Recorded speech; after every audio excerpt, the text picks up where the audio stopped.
How to fix Samsung M11। hang and restart problem. नमस्कार दोस्तों, स्वागत है आप सभी का तिकराज यूट्यूब चैनल पर।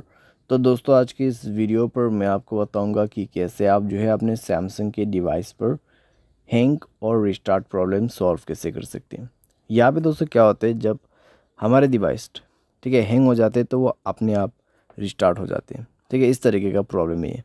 तो अगर दोस्तों आपके जो डिवाइस है ठीक है सैमसंग का, वो भी अगर हैंग हो जाते, हैंग होने के बाद अपने आप रिस्टार्ट भी हो जाते, तो ये किस तरीके का प्रॉब्लम है ठीक है, और आपको कैसे ये प्रॉब्लम फिक्स करना होगा, आज के इस वीडियो पर मैं आपको सॉल्यूशन बताने वाला हूँ।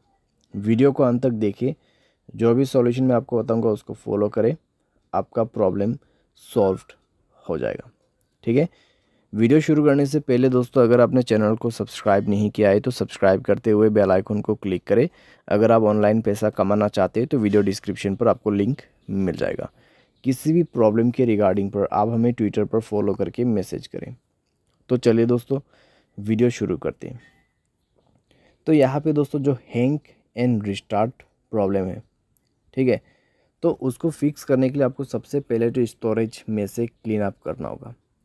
स्टोरेज को क्लीन कीजिए और मोबाइल पे कई सारे एप्लीकेशंस है तो उसको डिलीट कीजिए। ठीक है, बहुत बड़ा एप्लीकेशंस आप यूज़ करते हैं तो उसका डेटा को क्लियर करके यूज़ कीजिए, इससे आपका जो रैम है वो खाली होगा।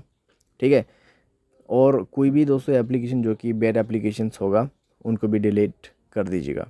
बैड एप्लीकेशन जैसे कि कोई अननोन वेबसाइट से इंस्टॉल किया हुआ एप्लीकेशन ठीक है, तो उनको डिलीट कीजिए और अपने स्पेस को फ्री अप कीजिए। उसके बाद माय फाइल्स पे जाए और यहाँ पे भी दोस्तों स्टोरेज को फ्री अप कीजिएगा। ठीक है, जब स्टोरेज आपका 40 to 30% एम्प्टी हो जाएगा तब आप अपने मोबाइल सॉफ्टवेयर को अपडेट करेंगे। ठीक है, मोबाइल सॉफ्टवेयर को अपडेट करेंगे। मोबाइल सॉफ्टवेयर अपडेट होने के साथ ही साथ आपका प्रॉब्लम सॉल्व हो जाएगा। ठीक है, तो हैंग और रिस्टार्ट का जो इशू है आप इसी तरीके से फिक्स कर सकते हैं।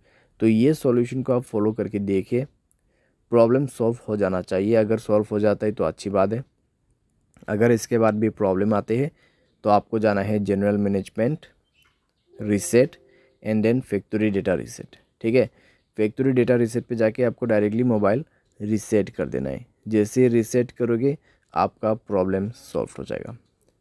तो इस तरीके से दोस्तों आप अपने हैंग एंड रिस्टार्ट प्रॉब्लम को फिक्स कर सकते हैं। तो जितना भी मैंने आपको सॉल्यूशन बताया दोस्तों, उसी को फॉलो कीजिएगा तो आपका प्रॉब्लम सॉल्व हो जाएगा। आपको कोई भी दिक्कतें बाद में नहीं होगा। ठीक है, तो जो पॉसिबल सॉल्यूशन था मैंने आपको वही बताया, तो आप भी उसी को फॉलो कर लेना। उम्मीद करते हैं आपको ये वीडियो पसंद आया होगा। Thanks for watching.